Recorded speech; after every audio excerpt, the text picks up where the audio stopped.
안녕하세요. 취미로 다큐 따사입니다. 이번에는 다큐멘터리 감독을 중심으로 하는 다큐멘터리 감독전을 해보려고 합니다. 그 첫 번째 주인공은 2017년 제89회 아카데미상에서 아카데미 단편 다큐멘터리상을 수상한 영화 화이트 헬멧, 시리아 민방위대라는 작품을 만든 올랜도 본 아인즈델 감독입니다. 올랜도 본 아인즈델, 영국인으로 주로 분쟁 지역에서 다큐멘터리 작업을 하는 감독인데요. 2014년 공개된 비룽가라는 다큐멘터리 영화로 주목을 받게 되었습니다. 콩고에 비룽가라는 국립공원이 있는데요. 전쟁, 밀렵, 석유 탐사의 위협으로부터 이 비룽가 국립공원을 지켜내기 위해 싸우는 관리원들의 이야기를 담고 있다고 합니다. 이 영화는 아카데미 최우수 다큐멘터리 장편 후보에도 오를 정도로 큰 주목을 받았습니다. 그리고 2016년 올랜도를 알린 또 다른 작품 화이트 헬멧, 시리아 민방위대가 나오죠. 시리아의 자원봉사 구조대원 그룹인 화이트 헬멧을 다루고 있는 이 작품은 앞서 소개해드린 대로 공개 다음해인 2017년 아카데미 단편 다큐멘터리상을 수상했습니다. 그리고 2018년 올랜도는 자신을 주인공으로 한 다큐멘터리 영화를 선보입니다.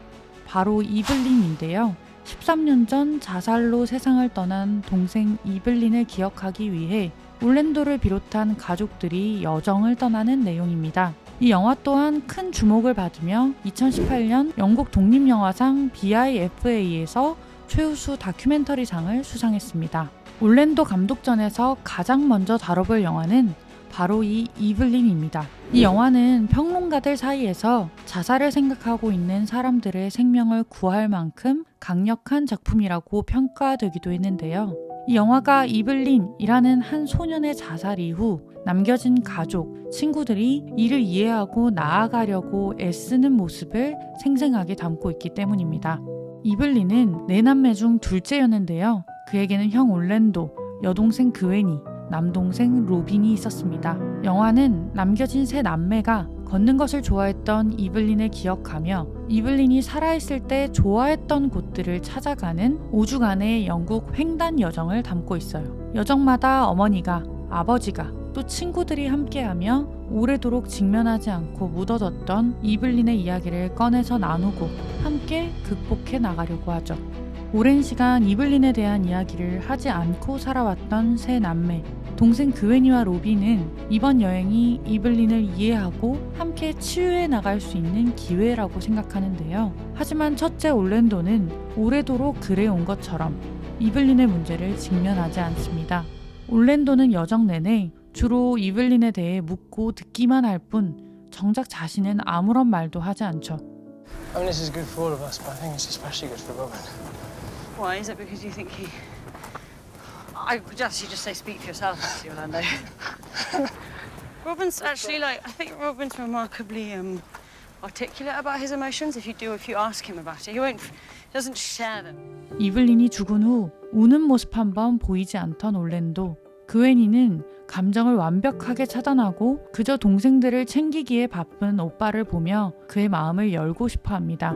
이블린을 친동생처럼 아꼈던 올랜도의 오랜 친구 리언은 오랜 시간 이블린의 이야기를 계속 피해온 올랜도가 이제는 이를 직면하기를 바랍니다. I mean, he was here. He was here. He existed. And if we're just burying these feelings, then we're just kind of forgetting him, and not acknowledging those feelings that we had, the feelings we still have for him. What happens if none of us think about it?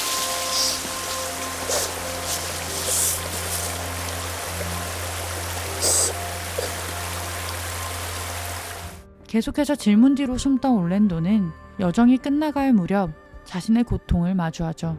여정의 마지막 날, 이 여정의 의미에 대해 나누던 올랜도는 친구 로라가 보내준 시를 동생들에게 읽어줍니다.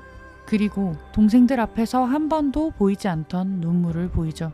그렇게 그들은 서로의 아픔을 함께 끌어안으며 이 여정을 마칩니다. 영화를 보면서 이 영화를 어떻게 만들게 되었을까 하는 생각이 들었는데요. 인터뷰를 통해 그 시작을 알 수 있었습니다.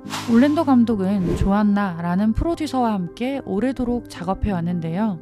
영화 화이트 헬멧을 마무리하며 다음 영화 주제를 함께 논의했다고 합니다. 그 과정에서 조안나가 서로 오랜 시간 함께 해왔음에도 단 한 번도 이야기하지 않았던 올랜도의 동생에 대한 이야기를 했는데요. 이에 올랜도는 크게 화가 났고 조안나는 그냥 물어본 것에 왜 그렇게 화가 났냐며 반문했다고 합니다. 그 대화를 한 날이 이블린의 기일이었다고 해요. 그것이 영화의 출발점이었습니다.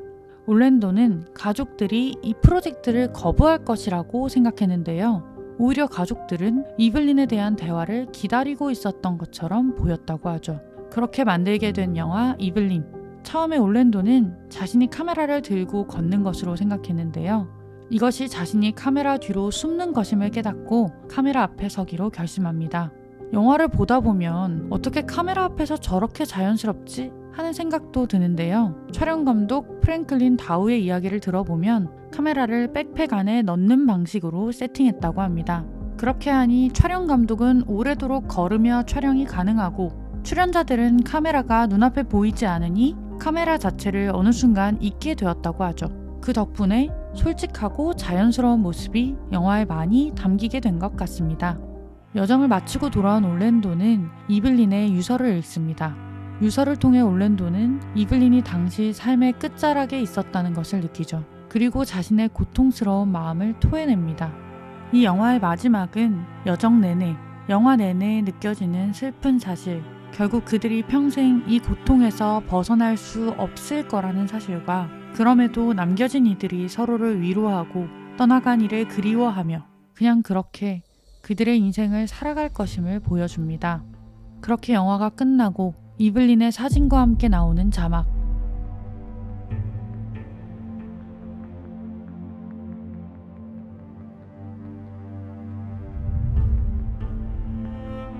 영화 속 이들처럼 사랑하는 사람을 떠나보내 고통스러운 사람들이 세상 곳곳에 존재하고 있음을 깨닫게 됩니다.